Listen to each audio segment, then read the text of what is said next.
Coffee पर Kurukshetra show में मेहमानों द्वारा व्यक्त की गई राय और कमेंट्स उनके निजी विचार हैं। मेहमानों की राय को इंडिया टीवी या शो के होस्ट की राय ना मानी जाए। इंडिया टीवी का मकसद किसी भी व्यक्ति या वर्ग की भावना को ठेस पहुंचाना नहीं है।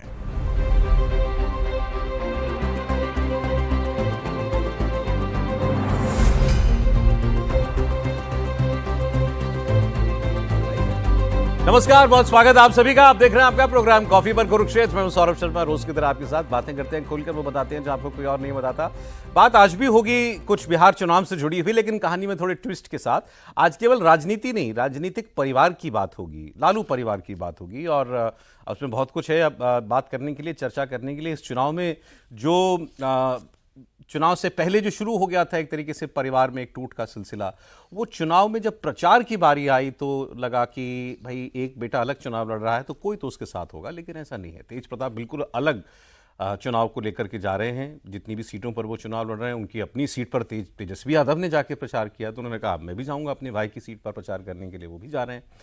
लगा कि बहनों में से तो कोई आएगा इनके साथ प्रचार करने के लिए, उन्होंने भी कहा नहीं, हमारी तो पार्टी अलग है, हम तो दल से बंधे हुए हैं। अब तेज प्रताप के लिए बीजेपी के आज नेता ने यह लिखा कि इस चुनाव का असल एक्स फैक्टर प्रशांत किशोर नहीं, तेज प्रताप यादव है। तो तेज प्रताप यादव को फिर हमने सोचा कि आज थोड़ा क्लोजली फॉलो करें। उस बहाने हम लोग लालू फैमिली से, लालू यादव की पॉलिटिकल लेगेसी कैसे तेजस्वी के हाथ में गई, ये उन्होंने कब तय कर लिया था, इन सारी डिमेंशंस पर हम लोग बात करेंगे और कुछ बहुत नई बातें आपको आज पता चलेंगी, क्योंकि हमारे साथ ऐसे एक मेहमान हैं। हमारे साथ नलिन वर्मा जी हैं, जर्नलिस्ट हैं, ऑथर हैं और अब शिक्षक भी हैं। नलिन जी, बहुत स्वागत आपका। और नलिन जी ने एक बायोग्राफी लालू जी की लिखी है, लालू जी के साथ मिलकर उनकी ऑटोबायोग्राफी लिखी और उस किताब का नाम था गोपालगंज टू रायसीना।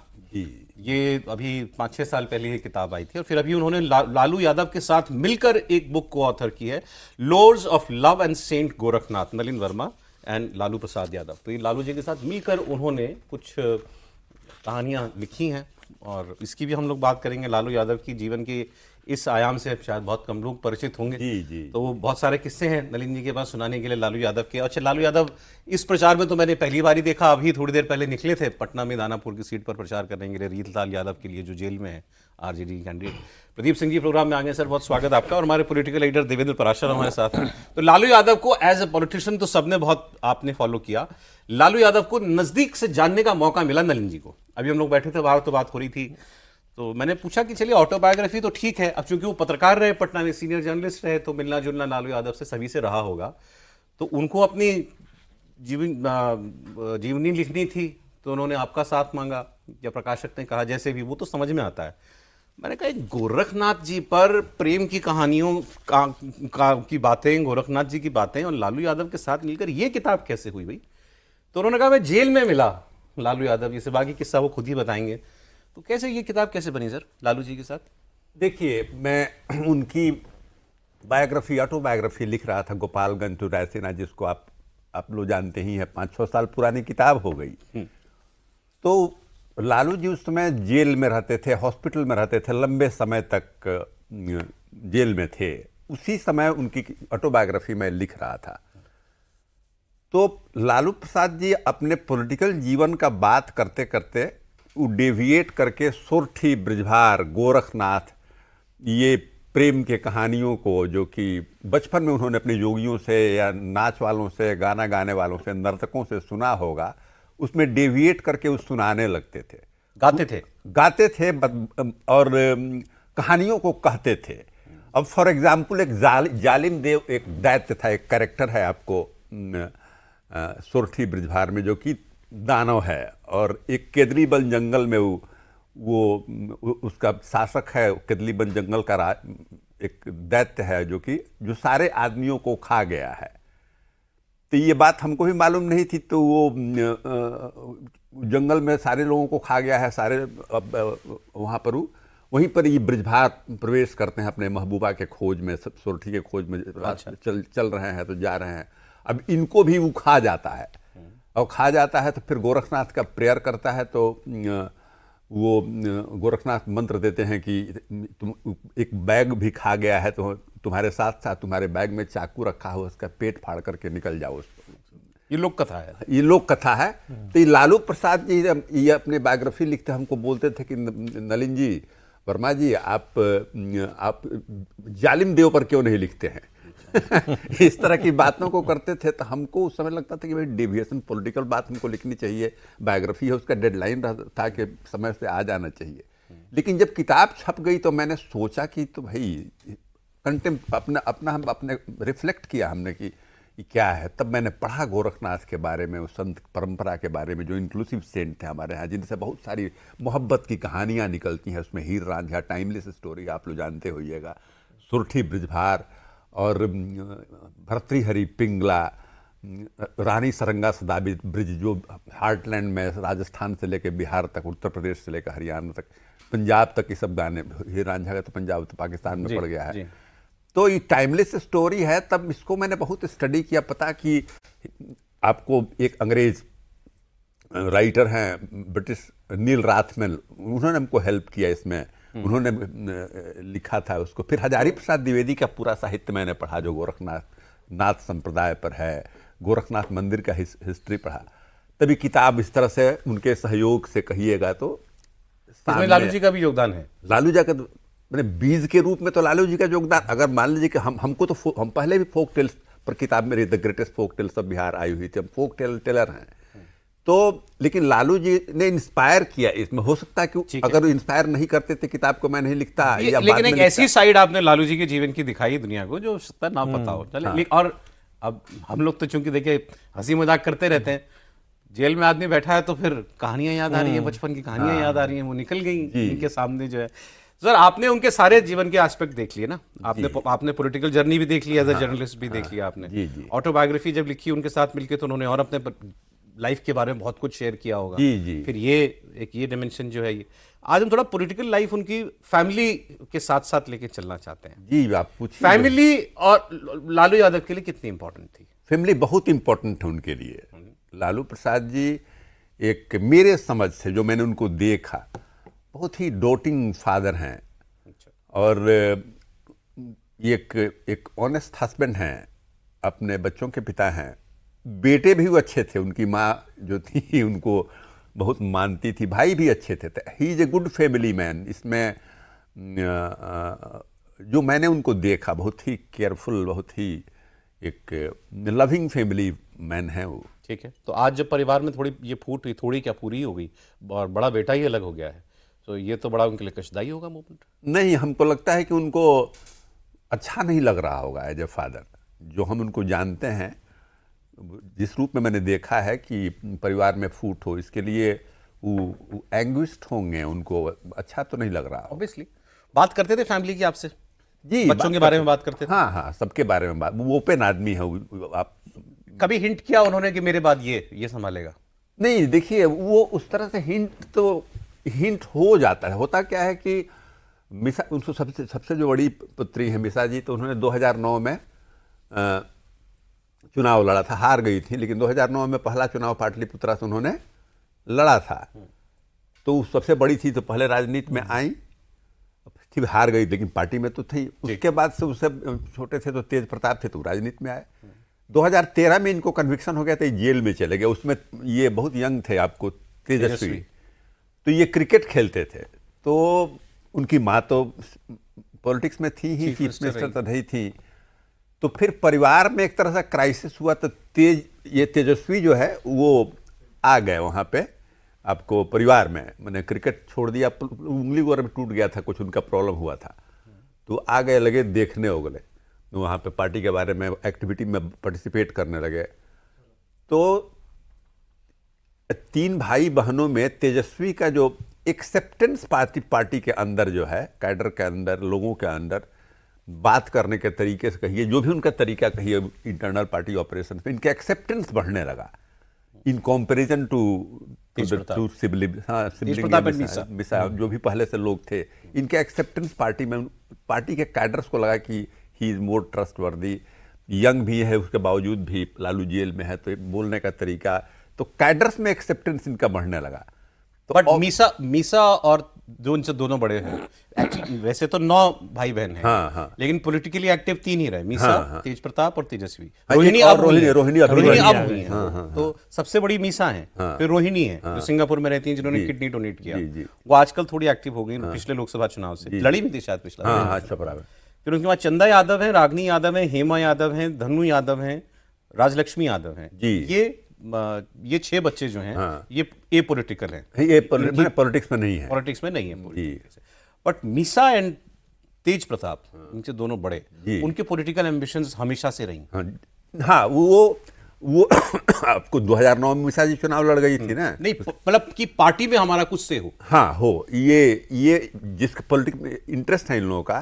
तेज प्रताप का भी मीसा के है और तेजस्वी तो पार्टी के नेता हैं, तो उनका है ही। तो पॉलिटिकल एम्बिशन तो है, तभी तो लोग राजनीति में आए हैं। नहीं, बट पार्टी कंट्रोल करने में वो पूछना चाह रहा हूं आपसे भाई। अगर पिता की लेगेसी है तो हम सब में बराबर हुई ना, किसी एक की तो नहीं हो सकती है। आज झगड़ा क्या है, तेज प्रताप क्यों अलग हुए? या जो हम लोग सुनते रहते हैं कि भाई मीसा और बाकी भी टिकट बांटना है, या पार्टी में थोड़ा हमारी भी चले, हमारे कहने पे भी कुछ हो। आजकल तो तेजस्वी हैं जो सब कुछ हैं। तो मैं उस सेंस में कह रहा हूं कि पार्टी के अंदर पिता की बनाई पार्टी में हमारा भी दखल हो, ये एम्बिशन, ये चाहत तो रखती होंगी ना, मीसा भी रखती होंगी और तेज प्रताप भी रखते होंगे। देखिए, इसको थोड़ा पॉलिटिकली सोचिए कि जैसे मान लीजिए कि पार्टी होता क्या है कि परिवार की तरह लीगेसी उसका नहीं है कि पिता के पास 5 बीघा जमीन है, हम 5 भाई बहन हैं, तो 5 बीघा में 5 एक बीघा बराबर हमको मिलेगा। पॉलिटिकल पार्टी फंडामेंटली ये लोगों की होती है, चाहे पार्टी का हेड कोई भी हो। ये उसमें लोग आते हैं, उसमें विधायक जीतते हैं, उसमें उसके अपने कैडर्स होते हैं। वो पीपुल्स की पार्टी होती है, जिस भारतीय जनता पार्टी हो, राष्ट्रीय जनता दल हो, समता पार्टी हो, कोई भी पार्टी हो, समझे कि नहीं। तो उसमें इस तरह का एम्बिशन आपको अर्न करना पड़ता है। अगर हम पार्टी को कंट्रोल हम करेंगे तो पार्टी में एक्सेप्टेंस आपका को पिता दे नहीं सकते हैं उसको, चाहे कोई भी आदमी हो।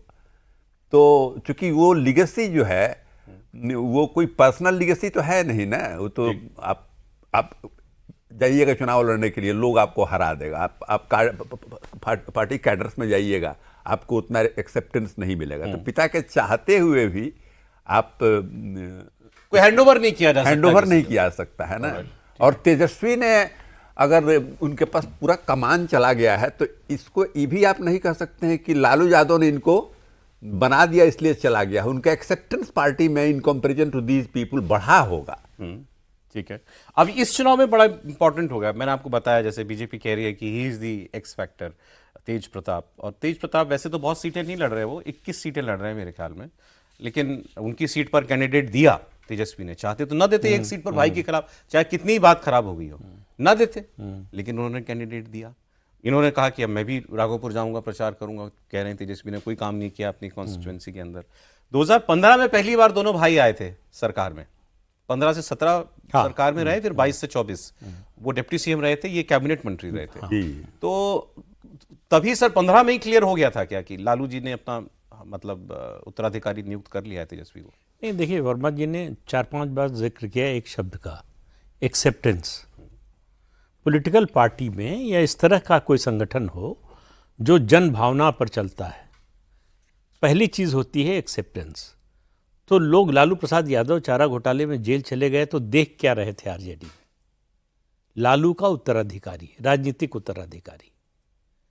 तो लालू के राजनीतिक लालू किसको समझते हैं अपना उत्तराधिकारी, ये सेकेंडरी हो गया। उनके समर्थक और उनके कार्यकर्ता किसको देखते हैं, ये प्राइमरी हो गया।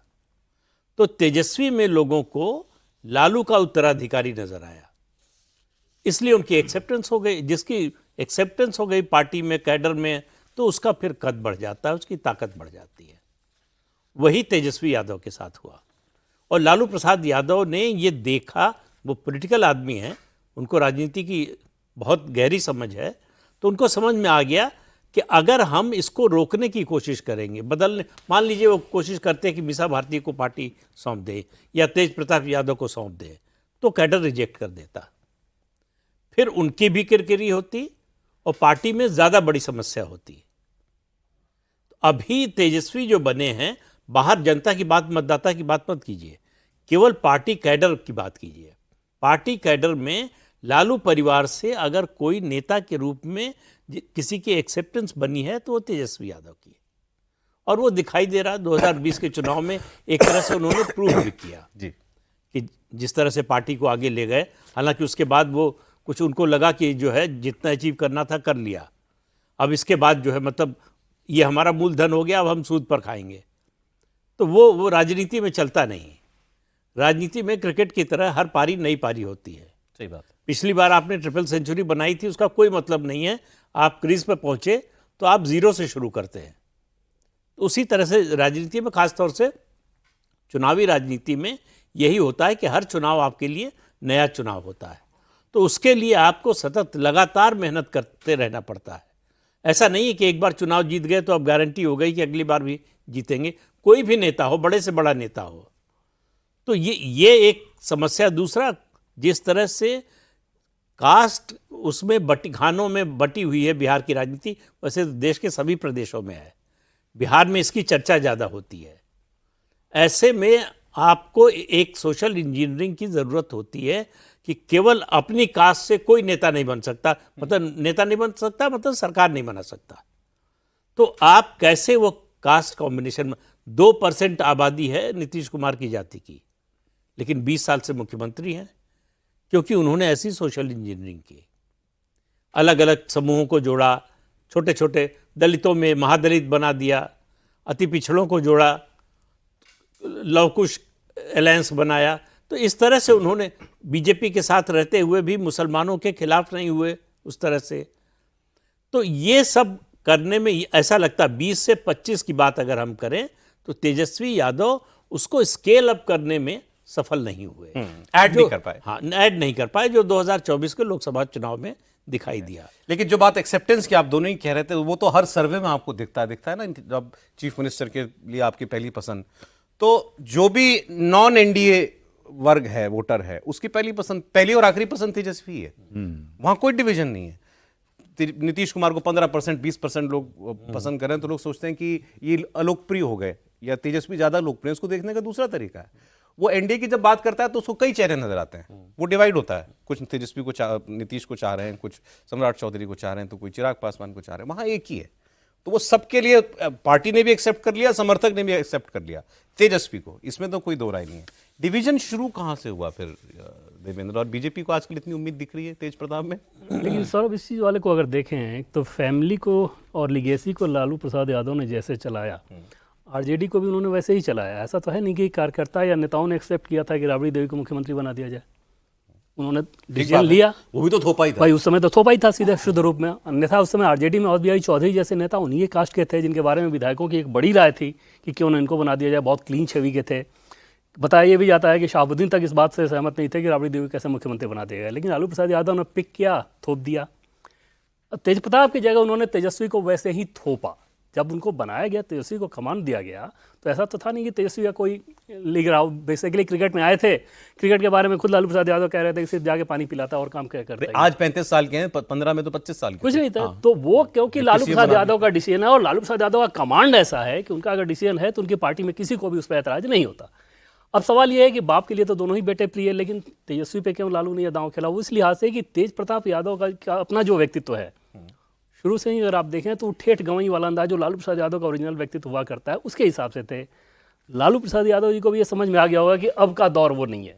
तेजस्वी का थोड़ा एक्सपोजर है, पढ़े लिखे, दिल्ली में जैसे आए, एक्सपोजर उस माहौल में रहे, तो वो ज़्यादा बेहतर तरीके से पॉलिश्ड वे में है। आज भी आप तेज प्रताप के जैसे अटैक देखें तो ठेठ उसी अंदाज में करते हैं।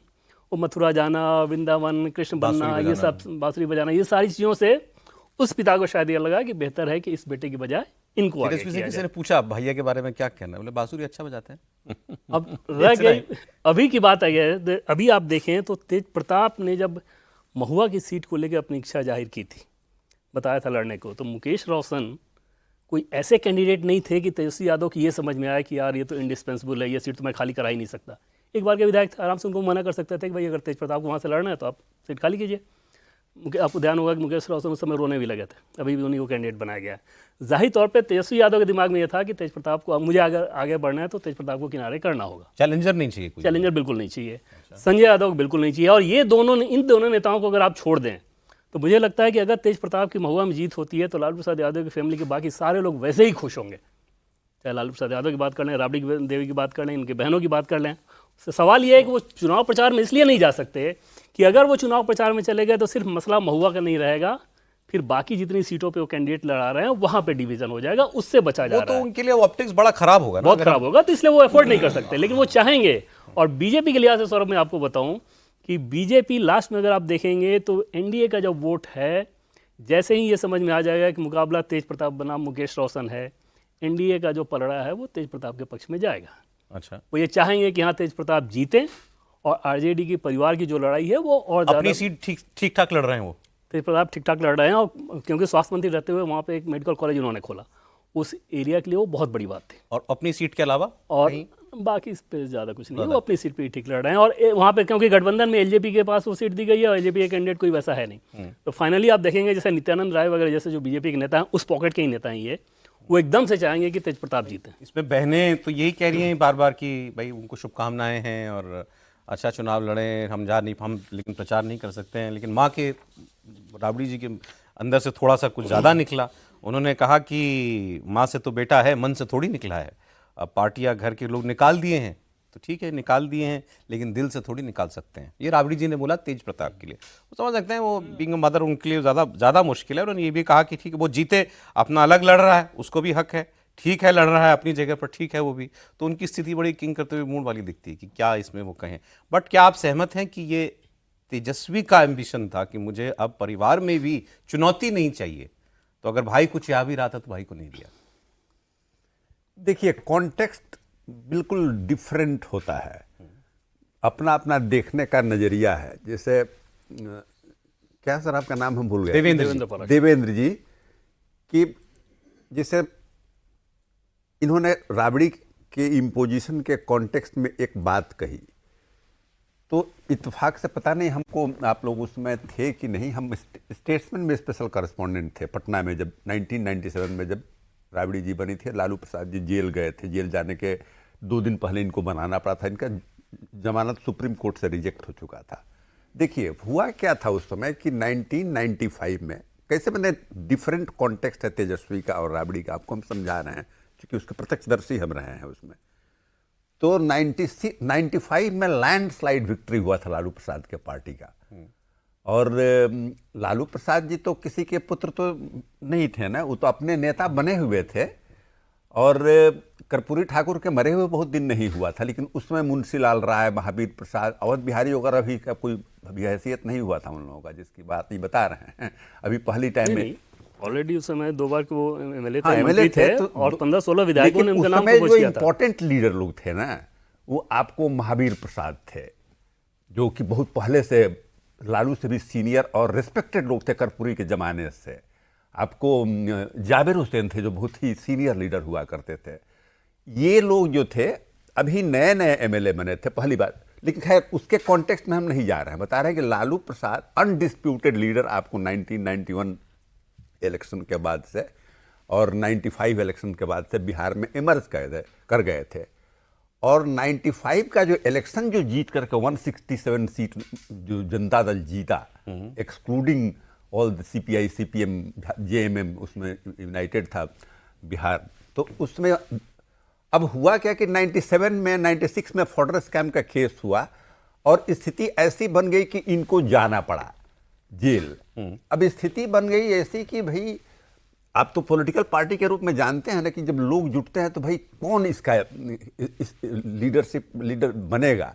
अगर मान लीजिए कि हम किसी, इन्होंने ठीक कहा कि मेरा अवध बिहारी, मान लो कि मान लेते हैं अवध बिहारी चौधरी इंपॉर्टेंट है, तो फिर महावीर प्रसाद को लगेगा कि भाई ये कैसे बन गया, हम क्यों नहीं बने। आपको उसको लगेगा दूसरे रंजन यादव की तरह के आदमी को लगेगा अरे ये कौन आदमी, हमको क्यों नहीं लालू बनाया। तो पार्टी एकदम स्प्लिट के कगार पर था उस समय। अगर दूसरे को लालू बनाते अगर, ये राबड़ी जी को बनाने का जस्टिफिकेशन कैसे हो? यही जस्टिफिकेशन था वहां पर। तो पार्टी का लेस्टर पार्टी मीटिंग बुलाया और विजय कृष्ण और जो सीनियर लोग अभी भी हैं, तो लालू के पास कोई किसी को बनाते तो पार्टी उनकी टूट जाती। फैमिली में इस तरह से होता है, ऐसी स्थिति बनी हुई थी इसे कोई एक्सेप्ट नहीं करता, लालू के नाम पर वोट मिला। आप खुद ये आप ये जस्टिफिकेशन स्वीकार करते हैं? आप खुद स्वीकार करते नहीं, हैं हम कि ऑप्शन नहीं- नहीं था उनके पास कोई और? ऑप्शन नहीं था उनके पास। आप ऐसा मानते हैं? हाँ, मानते हैं। जिस तरह का पार्टी है, रीजनल पार्टी, पार्टी को टूट से बचाने के लिए पत्नी को बनाया? नहीं, देखिए, ये तर्क दिया जाता है गांधी परिवार में भी कि पार्टी तभी तक बचेगी जब तक गांधी परिवार का कोई जो है उसका रहेगा। ये दरअसल पार्टी पर कब्जा करने की जो है नियत है, उसके कारण ये थ्योरी निकाली जाती है। राबड़ी देवी को उस समय लालू प्रसाद यादव और आरजेडी का मतलब था लालू प्रसाद यादव, तो उनको चैलेंज करने वाला कोई नहीं था। वरना राबड़ी देवी मतलब किसी भी नजरिए से देखिए कि वो मुख्यमंत्री के पद के लिए कैसे दावेदार हो सकती थी।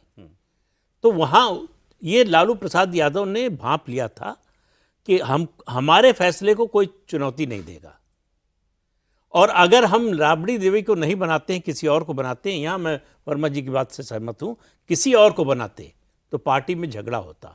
झगड़ा होने का मतलब है परिवार के हाथ से पार्टी निकल जाती। पार्टी में टूट होती नहीं होती वो बाद की बात है। तो पार्टी हाथ से जो है परिवार के हाथ से निकल जाती। मान लीजिए कि टूट नहीं भी होती, पार्टी को कोई बनता, अच्छा चलाता, लोकप्रिय होता, तो लालू प्रसाद यादव की पूछ धीरे धीरे कम, वो तो जेल में थे और लंबे समय तक रहे। और आज तो स्थिति यह है कि उसी केस के कारण वो न चुनाव लड़ सकते हैं न राजनीति कर सकते हैं। तो फिर ऐसे में, और उनको दिख रहा था कि परिवार में बाकी लोग अभी, उनको राजनीतिक रूप से अगर उभारना है, किसी को लिगेसी देना है, तो उसमें समय है। तो उनको एक स्टॉप गैप अरेंजमेंट ऐसा चाहिए था कि कोई उसको चैलेंज न कर पाए हमारे फैसले को। अच्छा, राबड़ी देवी आप याद कीजिए इंदिरा गांधी को, गूंगी गुड़िया, सारे सिंडिकेट के लोगों ने एक्सेप्ट कर लिया कि इनको मैनिपुलेट करना बड़ा आसान है। तो राबड़ी देवी के लिए भी यही था। सभी बड़े नेताओं को लगा भाई बराबर के नेता में किसी एक को ऊपर आप कर दें तो फिर वहां रिफ्ट होती है, चुनौती होती है, जलन होती है, ईर्ष्या होती है, तमाम तरह का कंपटीशन होता है। राबड़ी देवी को सबने समझा कि इनको तो कुछ आता नहीं, हम चला लेंगे, हम जैसे चाहेंगे वैसा होगा, मतलब हमारा रुतबा कम नहीं होगा। ये समझ के बाकी सबने एक्सेप्ट कर लिया। अगर लालू किसी और को बनाते तो उनके फैसले को चुनौती देने वाले आ सकते थे। खैर, वो दिन और आज का दिन परिवारवाद का आरोप लालू यादव पर हमेशा हमेशा के लिए चिपक गया। अब सर, जो दूसरा आरोप है उनके ऊपर, जंगल राज और भ्रष्टाचार, करप्शन, जिस केस में वो कन्विक्ट भी हुए, जिसकी वजह से अब वो डिस्क्वालीफाइड हैं, इस करप्शन पर उन्होंने अपने केस पर क्या आपसे कुछ बातें कहीं? क्या था उनके मन में जब जेल में थे? उनका जो मन नहीं, उनका जो पक्ष था, उसको हम विश्वास करें या नहीं करें, that is a different matter. हमने भी फॉर्डर स्कैम में अपने साथ बहुत सारे रिकॉर्ड है कि बहुत सारे स्टोरी लिखे हैं, लेकिन उनका पक्ष था जो उन्होंने कहा है किताब में जो छपी हुई है कि भाई हमने जब फॉर्डर स्कैम हमको मालूम हुआ, 1980 से चल रहा था, इंदिरा गांधी के ज़माने से एक प्रोग्राम था एनिमल फीड एंड फॉर्डर का डेवलपमेंट के लिए, तो वो फॉर्डर स्कैम चलते आ रहा था। वो जो है जगन्नाथ मिश्रा, वो भी कन्विक्ट हुए उसमें, बहुत सारे कटिंग अक्रॉस पार्टी जो भी लोग सत्ता में आए, जिस पर रिसोर्सेज का कंट्रोल हुआ डिपार्टमेंट का, उन लोगों ने उसमें सप्लायर से मिलकर, ब्यूरोक्रेट से मिलकर 5-5, 6 IAS ऑफिसर्स उसमें कन्विक्ट हुए हैं। तो उनका कहना था कि जब हमको मालूम हुआ तो हमने पहला FIR किया इसमें, और 140 या 148 FIR हमने किए और पुलिस को इन्वेस्टिगेशन हमने दे दिया। बाद में अपोजिशन ने इसको एक इशू बनाया कि CBI में जाना चाहिए, CBI में जाना चाहिए। कोर्ट में लोग गए, कोर्ट ने इसको अप्रूव किया कि CBI में जाना चाहिए। इसलिए हम तो इसके विसिल ब्लोअर हैं, उनका यही कहना है। अच्छा, हम इसमें कहाँ से आएंगे? हमने क्योंकि चस्पा लोग कर दिया हमारे ऊपर, जो कि एक ही केस में सेम टाइम के लिए जगन्नाथ मिश्रा को भी उसमें कन्विक्शन हुआ। ये बात फॉर्डर स्कैम के लिए तो कही जा सकती है, लेकिन railway scam, land for job, उसके लिए भी कैसे कही जा सकती है? आप बेनिफिशियरी हैं उसके। हाँ, नहीं, मतलब अगर आप बेनिफिशियरी लालू जी का होते, तर्क है। हाँ, लालू जी के बारे में कह रहे हैं कि अगर बेनिफिशियरी ना होते तब आप ये कह सकते थे। तो विसिल ब्लोअर और बेनिफिशियरी दोनों एक ही कैसे हो सकते हैं? ठीक बात है, बिल्कुल ठीक बात है। और जंगल राज पर क्या कहना है? जंगल राज का भी देखिए, जो हम जो बता रहे हैं कि इसमें लालू का पक्ष मैंने बताया कि लालू जी ने क्या कहा हमको। जंगल राज का स्टोरी है कि 1997 में लालू जी जेल में चले गए थे, जो एक्चुअल स्टोरी आपको हम बताएं, जिसको छपा पेपर में। और राबड़ी जी मुख्यमंत्री बन गई थी। जुलाई का महीना था, जल जमाव बहुत पटना में भयंकर हो गया था। उसमें एक तरह से पॉलिटिकल कंट्रोल जब लूज हुआ था, लालू प्रसाद जी अंदर थे, जो कि पहले चीफ मिनिस्टर राबड़ी जी, अब जैसे देवेंद्र जी ने कहा कि भाई कुछ जानती नहीं थी, घर में रहती थी, उनको कुछ मालूम नहीं था। ऑफिशियल उसमें थोड़ा अनकंट्रोल जो होता क्या है, पॉलिटिकल जब लीडरशिप कमजोर होता है, कहीं ना कहीं से वीक होता है, तो पॉलिटिशियंस अपना ब्यूरोक्रेट जो है वो अनब्रिडल्ड हो जाते हैं।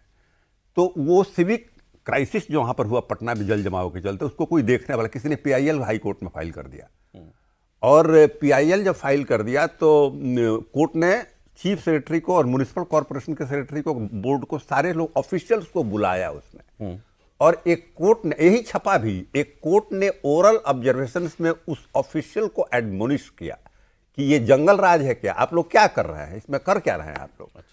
इसी रूप में आप उसमें के पेपर के जुलाई पेपर 13-14 जुलाई था, उसके पेपर के रिकॉर्ड को देखेंगे, हिंदी में भी इंग्लिश में भी, तो यही बात छपा जिस तरह से कोर्ट ने ऑफिशियल्स को कहा, ये जल भराव को लेकर जल भराव को लेकर कहा, और ऑफिशियल को कहा, और वर्बली कहा कोर्ट ने, इसी तरह से छपा भी।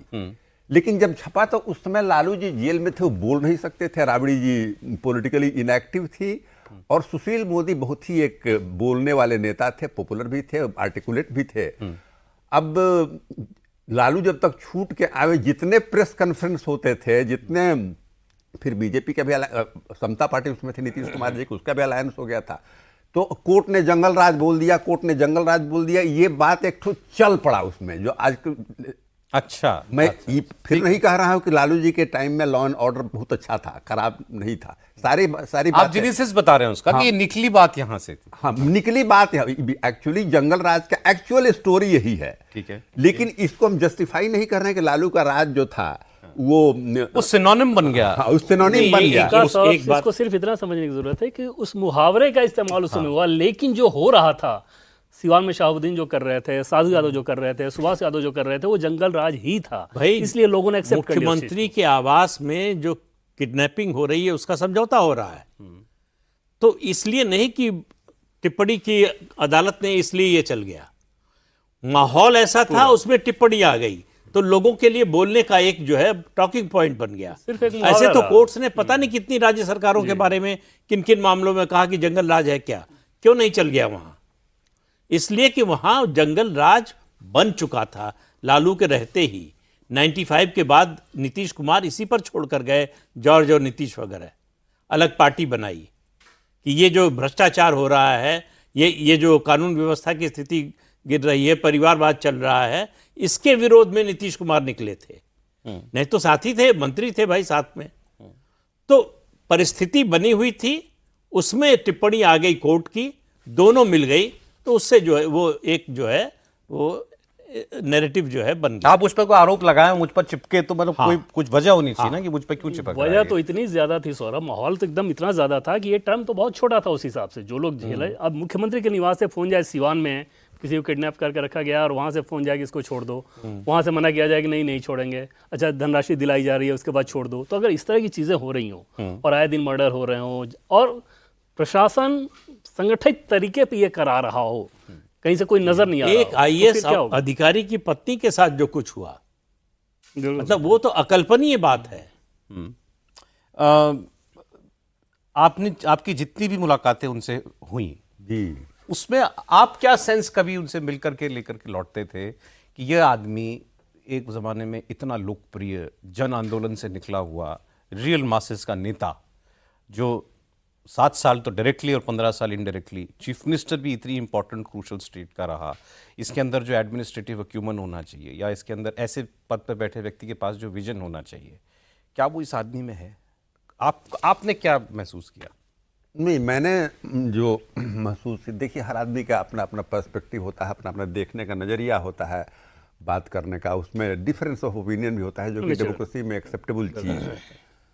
तो अगर से लालू प्रसाद को मैं जर्नलिस्ट बना 87-88 में, उसमें विधायक थे, उसमें हम जब जर्नलिस्ट बने तो बिंदुश्री दुबे चीफ मिनिस्टर थे बिहार के, उसके बाद से आपको भगवत झा आजाद हुए, सत्येंद्र नारायण सिन्हा हुए, जगन्नाथ मिश्रा हुए, तब लालू प्रसाद हुए थे। इतने लोगों को देखने के बाद लालू प्रसाद जी बने थे। लालू प्रसाद जी लंबे दिनों तक, फिर नीतीश कुमार जी लंबे दिनों तक रहे। तो देखा तो हमने नज़दीक से है।